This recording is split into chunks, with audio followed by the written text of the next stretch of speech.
여러분 안녕히 주무셨습니까? 참 좋은 아침입니다. 아, 오늘 7월 20일 금요일 말씀으로 드리는 오늘의 번제 이사야서 23장으로 함께합니다. 오늘은 열방에 대한 예언, 마지막으로 두로에 대한 심판과 멸망 예언이 나오고 있어요. 우리는 1절부터 7절까지만 같이 읽겠습니다. 시작. 두로에 관한 경고라. 다시스의 배들아, 너희는 슬피 부르짖을지어다. 두로가 황무하여 집이 없고 들어갈 곳도 없으며 이 소식이 기띔 땅에서부터 그들에게 전파되었음이라. 바다에 왕래하는 시돈 상인들로 말미암아 부요하게 된 너희 해변 주민들아, 잠잠하라. 시홀의 곡식 곧 나일의 추수를 큰 물로 수송하여 드렸으니 열국의 시장이 되었도다. 시돈이여, 너는 부끄러워할지어다. 대저 바다 곧 바다의 요새가 말하기를 나는 산고를 겪지 못했으며 출산하지 못하였으며 청년들을 양육하지도 못하였으며 처녀들을 생육하지도 못하였도다 하였음이라. 그 소식이 애굽에 이르면 그들이 두로의 소식으로 말미암아 고통받으리로다. 너희는 다시스로 건너갈지어다. 해변 주민아, 너희는 슬피 부르짖을지어다. 이것이 옛날에 건설된 너희 희락의 성 곧 백성이 자기 발로 먼 지방까지 가서 머물던 성읍이냐. 두로의 그 왕성하고 활발했던 전성기를 염두에 두면서 두로의 패망을 예언하고 있는 마지막 열방 예언의 부분을 우리가 읽었습니다. 오늘 이 본문을 중심으로 바벨론의 영성과 두로의 영성이라는 제목의 하나님 말씀 증거합니다. 바벨론의 영성과 두로의 영성. 이 영성을 통해서 우리가 도움을 받아서 깨닫게 되는 아주 중요한 문제가 있어요. 영성의 도움을 받는다는 것은 바벨론의 영성이 무엇인가, 두로의 영성이 무엇인가를 비교함으로써 깨닫게 되는 아주 중요한 신앙적 깨달음이 있다는 겁니다. 그게 뭐냐 하면 종교적 믿음과 인격적 믿음을 구분할 수 있게 된다는 겁니다. 바벨론의 영성과 두로의 영성을 우리가 올바로 기억함을 통하여 종교적 믿음과 인격적 믿음이 무엇이냐를 구분해낼 수 있다는 겁니다. 여러분, 믿음으로 의롭다함을 얻는다는 것이 우리 기독교의 핵심 고백입니다. 그때 이 믿음으로 의롭다함을 얻는 이 믿음이 믿음 나름이라는 거예요. 종교적인 믿음이어서는 의롭다함을 얻는 믿음이 못 되는 겁니다. 우리가 칭의를 가능하게, 우리의 칭의, 의롭다함을 칭함받는 이를 가능하게 해주는 것은 오직 인격적 믿음일 때라야만 가능하다는 겁니다.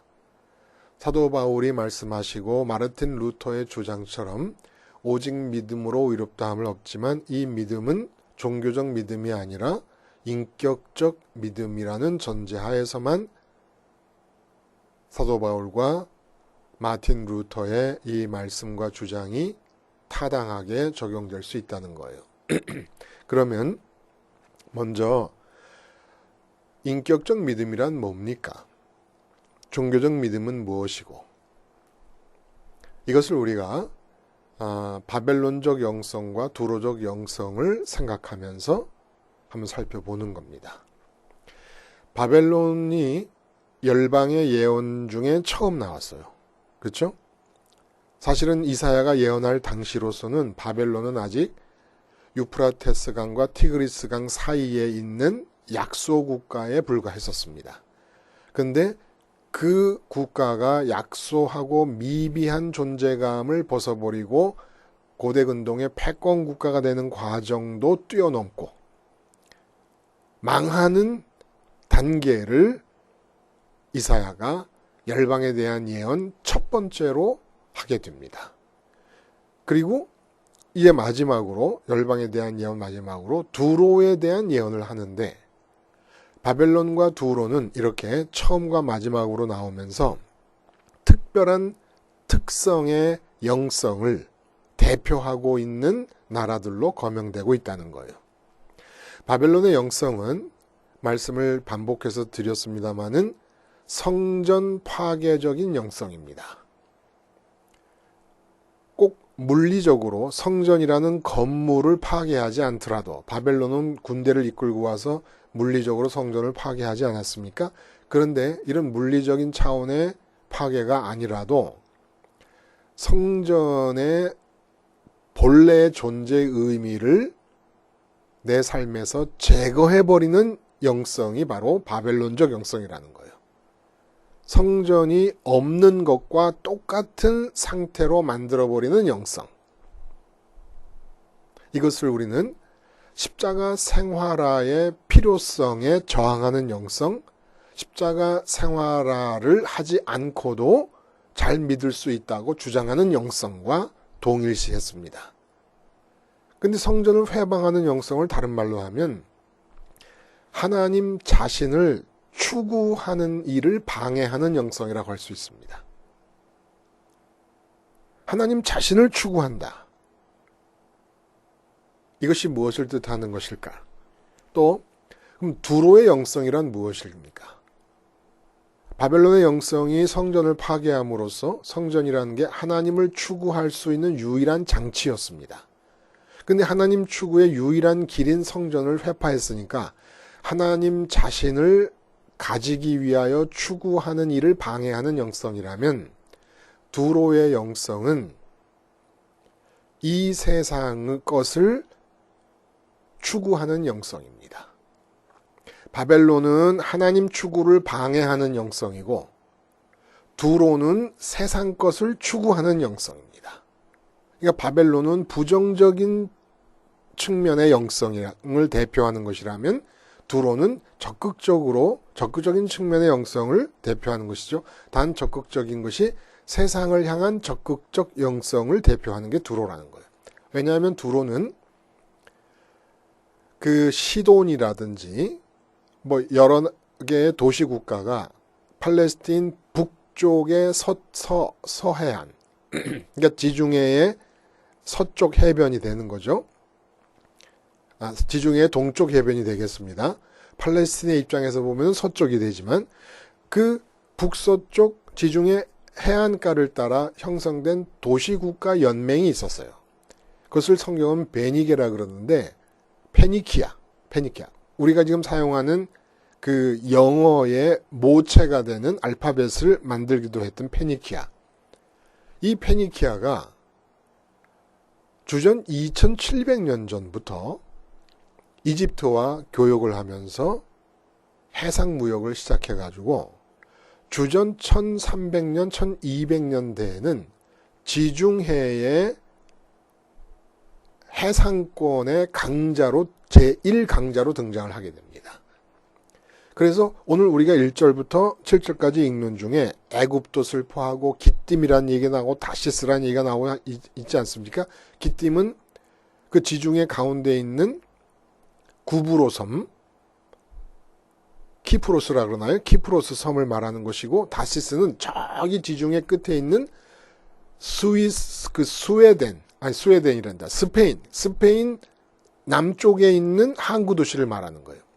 근데 왜 다시스의 배라 그러냐면 두로에 대한 예언을 하면서 두로가 지중해 연안을 완전히 식민지로 장악을 했음을 전제하고 있는 얘기입니다.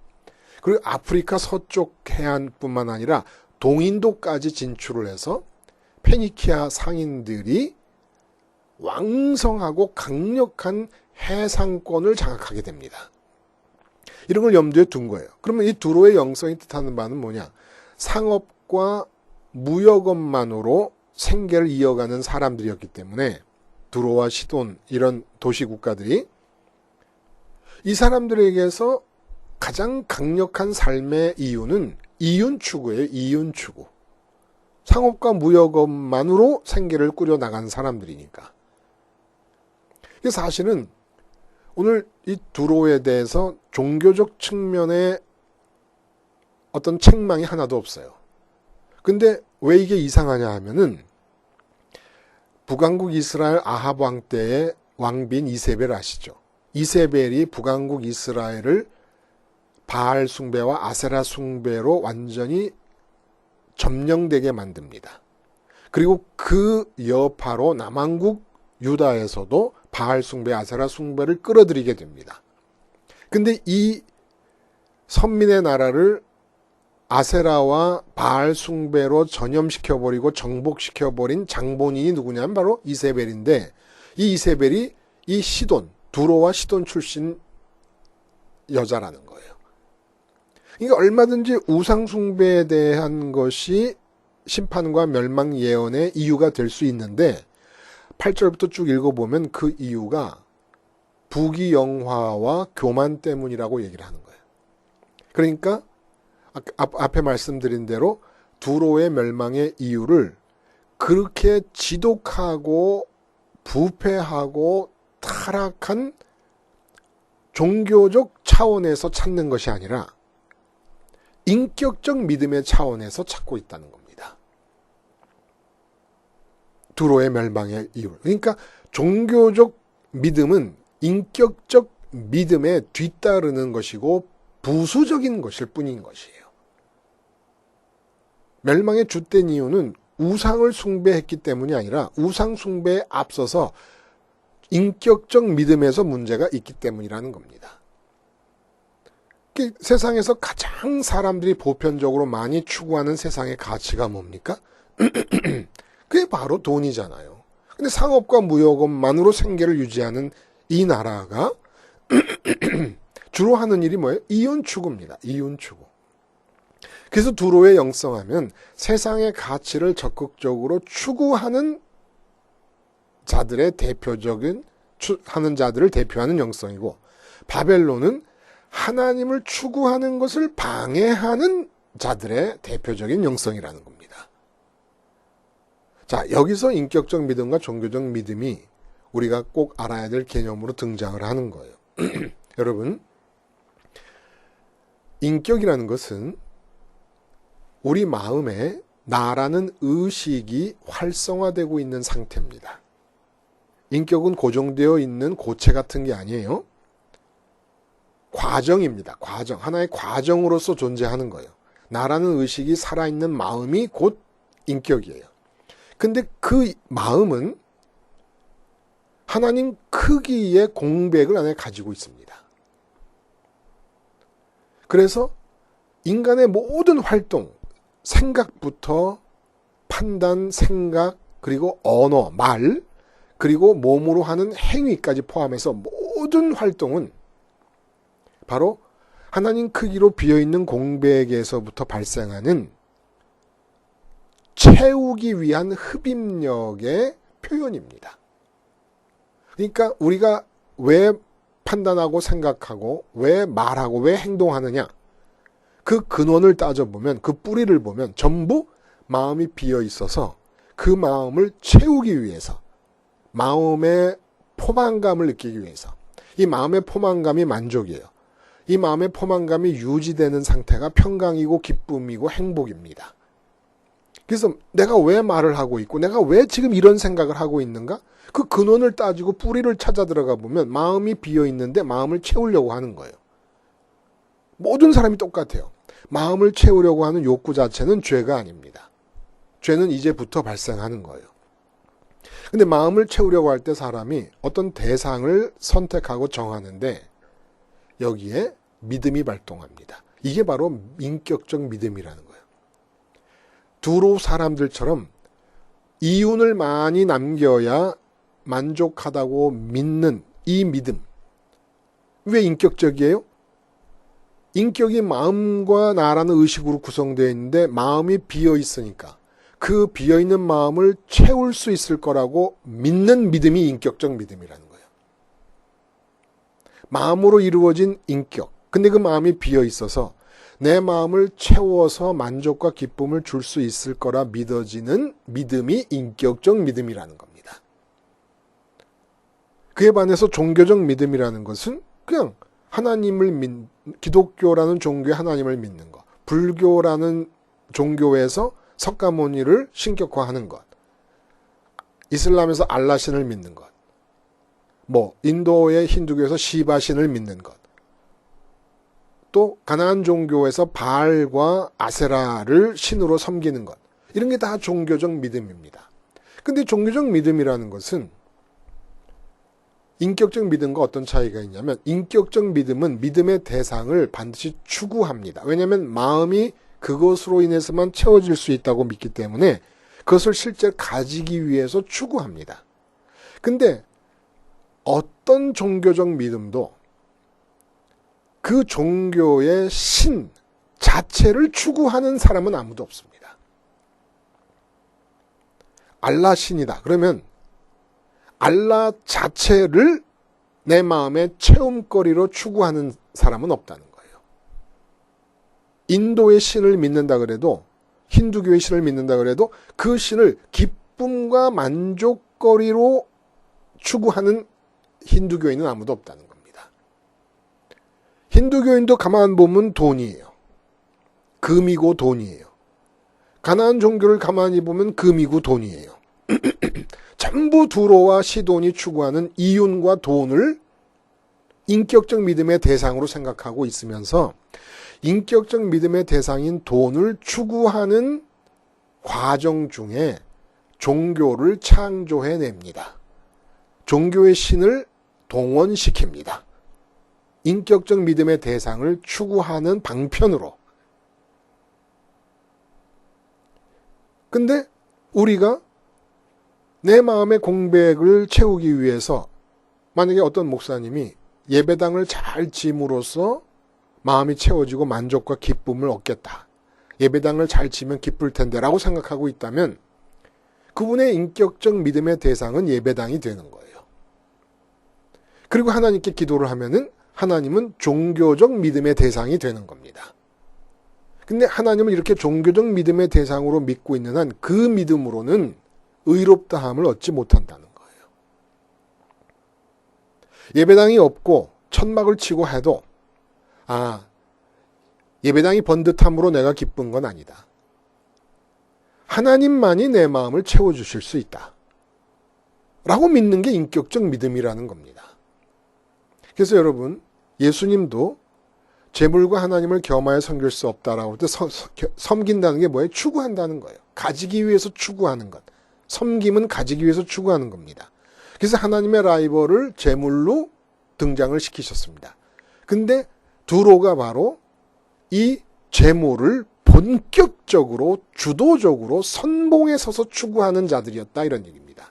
반면에 바벨론은 어떤 사람들이었습니까? 하나님을 섬기는, 가지기 위해서 추구하는 일을 근원적으로 방해하고 막는 자들이었다라는 얘기입니다. 그러니까 사실은 바벨론적 영성은 교회 안에서 더 많을 수도 있어요. 많이 발견될 수도 있습니다. 십자가 생활화를 입으로 꺼내 말하지 않는 모든 사람들은 사실은 바벨론적 영성에 포로되어 있는 사람들이라고 봐도 좋다는 거예요. 십자가 생활화가 아니면 하나님을 추구해서 가질 수가 없습니다. 근데 왜 그러면 그들은 십자가 생활화를 얘기하지 않고 있는 겁니까? 두로의 영성처럼 하나님을 인격적 믿음의 대상으로, 내 마음을 채워줄 수 있는 유일한 대상으로 믿지 않고 있기 때문이라는 겁니다. 그들의 인격적 믿음의 대상은 돈이고 건강이고 형통이고 오래 사는 것이고 승진이고 훌륭한 배우자를 만나는 결혼이고 자손들의 번성이고 자손들의 형통이지 하나님 자신이 아닌 거예요. 그래서 그런 두로적 영성을 가진 자들이 설교를 한다든지 전도를 하게 되면 바벨론적 영성이 나타나게 됩니다. 십자가 생활화를 얘기하지 않아요. 그래서 성전의 존재 의미, 십자가 복음의 존재 의미를 뿌리채 뽑아서 불필요한 것으로 만들어버리게 됩니다. 여러분, 인격적 믿음과 이 종교적 믿음의 차이를 아시겠죠? 이 바로 바벨론적 영성과 두로적 영성을 들여다보면 이게 보인다는 겁니다. 그래서 여러분, 구체적으로 우리가 올바른 인격적 믿음으로 삶을 산다는 것은 무엇을 말합니까? 죄가 성립하는 것이 내가 돈이 있으면 좋겠다. 자식이 잘 됐으면 좋겠다. 라는 바람이 생기는 그 자체가 죄악이에요. 이 벌써 인격적 믿음이 작용하고 있는 겁니다. 하나님은 우리와 함께 계시는데도 하나님은 제껴놓고 다른 것으로 기쁘기를 원하고 기쁠 수 있다고 믿는 것이 이게 인격적 믿음이에요. 마음의 공백을 채우리라고 믿게 되는 것이 인격적 믿음이에요. 이게 죄라는 겁니다. 그럼 원죄는 뭡니까? 원죄는 세상 것을 우리에게 보암직도 하고 먹음직도 하고 가지면 만족하다고 믿게 될 정도로 탐스럽게까지 보이게 하는 내 속에 기질이 있어요. 이게 유전죄라는 겁니다. 세상 것을 보면 요거만 가지면 내가 만족할 거라고 느껴지게 돼요.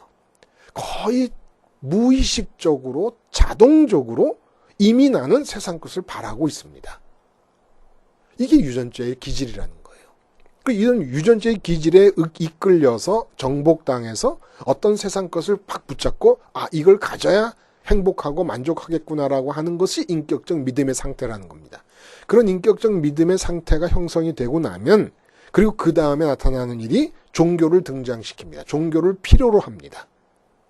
그 인격적 믿음의 대상을 갖는 일에 있어서 전능한 초월자의 힘이 필요하기에 종교를 등장시키는 겁니다. 근데 이 종교적 믿음은 인격적 믿음의 부차적인 것이에요. 하나님의 이름을 아무리 불러도, 예수님의 이름을 아무리 불러도 종교적 믿음의 차원에서 부르는 것이라면 그 믿음으로는 절대로 칭의를 받지 못해요. 의롭다함을 받지 못하고 구원을 받지 못합니다. 우리는 이 문제를 너무 소홀하게 취급을 해버린 거예요. 그래서 그냥 믿음으로 하면은 예수님을 주님이라고 믿습니다 라고 말하면 되는 거라고 생각하는 거예요. 마음에는 내 마음의 진정한 만족과 기쁨은, 내 마음의 하나님 크기의 공백은, 그 채움이 오직 돈으로만 된다고 믿고 있으면서 이미 인격적 믿음이 죄악 가운데서 형성되어 있는 가운데 예수님을 구주로 믿는다. 종교적 믿음의 차원에서 이 믿음을 가지고 의로움을 얻었다고 그러고 구원을 얻었다고 얘기를 해버리는 겁니다. 참 이사야가 정말 깊은 얘기를 엉뚱하게 이방 나라들의 이름을 들어가면서 우리들에게 전달해주고 있는 거예요. 바벨론의 영성이 뭐예요? 하나님 추구를 방해하는 영성이에요. 두로의 영성이 뭐예요? 이 세상 것을 무역업과 상업을 왕성하게 해서 지중해의 상권을 장악한 두로처럼 이 세상 것을 주도적으로 추구해가는 영성입니다. 인격적 믿음이 세상 것을 향해 있는 것이죠. 그리고 나서 등장한 두로와 시돈의 바알 숭배, 아세라 숭배는 종교적 믿음으로서 그건 부차적인 거야. 그러니까 그것에 대한 한마디도 안 하고 오직 무역업을 통해 얻게 된 부귀영화 그리고 그로 인한 교만을 심판의 이유로 꼽고 오늘 심판이 주어지고 있다는 겁니다. 자, 그래서 여러분, 우리가 이 종교적 믿음과 인격적 믿음은 고착되질 않아요. 한번 내가 인격적 믿음을 가졌다고 해서 그게 계속해서 고정된 채로 유지되는 게 아니라는 겁니다. 인격적 믿음의 상태가 유지되게 하는 일이 바로 십자가 생활하라는 것이고, 사도 바울은 예수님의 죽음을 몸에 짊어지고 다닌다고 그러고 날마다 죽는다고 얘기를 하는 겁니다. 그래서 그 실제 예를 한번 들어보면 이래요. 내가 돈이 좀 있었으면 좋겠어요. 응? 돈이 좀 있었으면 좋겠는데 교회 갔더니 목사님께서 돈을 잘 벌려면 예수를 잘 믿고 충성하면 됩니다라고 얘기해요. 그러면 이 목사님은 바벨론적 영성이에요.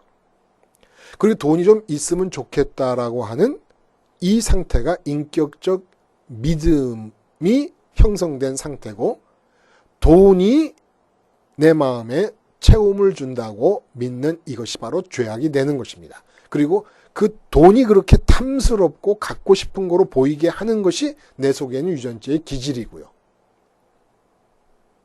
자, 그러면 그 얘기를 듣고 나서 이제부터 목사님이 예수 잘 믿으면 충성하면 돈 많이 번다라는 얘기를 하는 것은 바벨론적 영성이에요. 왜냐하면 십자가 생활화의 의미 자체를 뿌리째 뽑아버리고 십자가를 불필요한 게, 십자가를 삶에서 제거해버리고 있으니까. 그리고 나서 아 그렇구나 해가지고 교회 열심히 봉사합니다. 교회 열심히 봉사해야 물질 축복을 주신다니까. 그러면 이제 두로의 영성이 나타나는 것입니다. 그리고 하나님의 이름과 예수님의 이름은 종교적 믿음의 대상이 되는 겁니다. 그럼 어떻게 해야 되느냐? 돈이 좀 있으면 좋겠다라고 교회를 갔는데 목사님이 이렇게 설교하시는 거예요. 돈이 있으면 좋겠다는 여러분의 바람은 착각입니다. 왜 착각이냐? 마음에 굶주림이 생기는 것은 돈이 없기 때문이 아니라 하나님이 들어와 계시지 않기 때문입니다. 하나님이 안 계셔서 굶주린 상태로 눈을 떠서 세상을 바라보다가 돈이라는 대상이 걸려드니까 아, 지금 내 이 굶주림이 돈이 없기 때문이라고 착각하고 있는 것이지, 실제로 하나님으로 배부르면 지금 똑같은 재정 형편에 하나님으로 배부른 일이 일어나면 돈에 대한 필요성을 전혀 느끼지 못하게 될 겁니다. 그러므로 하나님으로 배부름을 추구하십시다. 그러기 위해서는 어떻게 해야 돼요? 돈이 있으면 좋겠다고 생각하는 이 유전자의 기질에 끌려서 돈에 대해서 인격적인 믿음을 보여주고 있는 내가 십자가에서 죽어야 된다는 겁니다. 이렇게 설교를 하고 있다면 복음을 전하는 것이고 삼위일체 하나님에 대한 올바른 신앙을 전하는 것입니다. 그러니까 우리는 언제나 사후약방문이야. 뭐가 사후약방문이냐면 지금 근본적으로 내가 굶주림을 느끼고 있는 것은 하나님이 안 계시기 때문에 그런 거예요. 예수님이나 초대교회 교인이나 이 사도들은 아무것도 가진 게 없었어도 굶주림을 느껴본 적이 없어요. 왜냐하면 하나님으로 마음이 채워지고 있었기 때문에. 근데 우리는 하나님으로 채워지지 않기 때문에 생긴 굶주림이 발생합니다.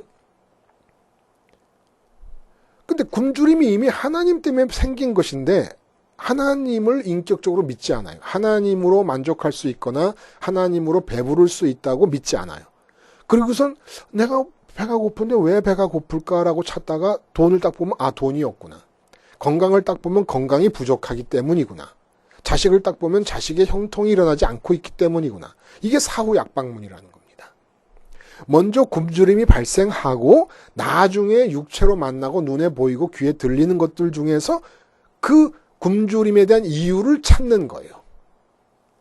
실제로 자식 상태 그대로, 건강 상태 그대로, 재정 상태 그대로, 승진 취직 상태 그대로 다 놔두고 하나님으로 만족하게 되면 그 모든 삶의 영역에서 느끼던 부족함이 싹 사라져 버립니다. 싹 사라져 버려요. 이게 우리가 지금 완전히 인격적 믿음에서 오류를 범하고 있다는 거예요. 그러니까 이 세상을 향하여 뭐가 있었으면 좋겠다라고 생각이 들면 이거 아니다. 이건 지금 유전자의 기질에 의해서 세상 것을 탐스럽게 보이게 하는, 갖고 싶게 보이게 하는 유전자의 기질에 의해서 내가 지금 세상 것을 가졌으면 좋겠다라고 생각하는 동안에 그것을 가지면 만족할 거라고 믿는 인격적 믿음의 죄악을 짓고 있구나. 그러므로 나는 그거 세상 것을 가졌으면 좋겠다고 바라는 나는 십자가에서 주님과 함께 죽어야 된다. 그래서 십자가를 경계로 마음이 한쪽에는 세상이 있고 한쪽에는 부활 승천하신 예수님의 공간이 있습니다. 그래서 마음을 십자가를 기준으로 세상 쪽에 놔두면 어쩔 수 없이 세상 것을 가지고 기쁘려고 할 수밖에 없어요. 두로의 영성이 활성화될 수밖에 없어요. 두로의 영성이 활성화된다는 것은 인격적 믿음이 세상의 어떤 것을 향하고 있다는 것입니다. 그리고 십자가를 알고 있는 마귀에 의해서 사용되는 바벨론적 영성의 사람들은 부추기기 시작합니다. 십자가 한 번 죄사함 받았으면 된 거다. 이제 사업 영역, 가정 영역, 학교 영역, 모든 삶의 영역에서 하나님을 추구할 필요가 없다. 왜냐하면 하나님은 이미 나를 의롭다고 인정하셨으므로 하나님 자신을 추구할 필요는 전혀 없다. 하나님의 이름을 100번, 1000번, 10,000번, 10,000,000번 불러라. 단 하나님을 추구하는 것이 아니라 세상을 추구하면 된다. 인격적 믿음의 차원에서 그 인격적 믿음의 대상이 하나님이 아니기만 하면 된다는 거예요. 사탄과 사탄의 종들은. 얼마든지 종교적 믿음의 차원에서는 하나님의 이름을 10,000,000번, 100,000,000번씩 불러도 상관없다는 겁니다. 근데 십자가 저편으로 넘어가게 되면 마음은 비어 있는데 십자가가 세상에 대해 죽는 경계선이거든요. 세상에 대해 죽었으므로 이제 마음은 비어 있으니까 그 마음의 비움을 채우기 위한 인격적 믿음의 대상이 승천하신 주님 따라 올라가서 주님이 만나고 계시는 하나님밖에는 방법이 없는 거예요. 하나님 말고는 채울 길이 없는 거예요. 내 마음을 채울 길이. 이게 바로 기독교인의 이 세상에서의 삶의 모습이라는 겁니다. 바벨론 영성, 절대로 하나님 자신으로 배부르는 것을 원치 않고 방해하고 회방합니다. 두로적 영성, 세상 것으로 만족하고 기쁠 수 있다는 확신을 갖는 것이 두로적 영성입니다. 그래서 두로적 영성을 갖게 되면 인격적 믿음이 하나님을 대상으로 삼지 않고 세상을 대상으로 삼습니다. 하나님을 추구하지 않습니다. 하나님은 종교적 믿음의 대상으로서 내가 인격적 믿음의 대상으로 붙잡고 있는 돈이라든지 건강이라든지 부귀 영화 같은 이 세상 것들을 추구하는 방법으로 전락시켜버리고 맙니다. 이것이 바로 남한국 유다 선민들의 문제였다는 것이지요. 기도하시겠습니다. 하나님 아버지, 바벨론적 영성으로부터는 완전히 해방되게 하시고 인격적 믿음의 대상으로 하나님을 붙잡음으로써 하나님을 추구하며 두로적 영성으로부터도 완전히 자유로운 자들이 되게 하여 주시옵소서. 예수님의 이름으로 기도드리옵나이다. 아멘.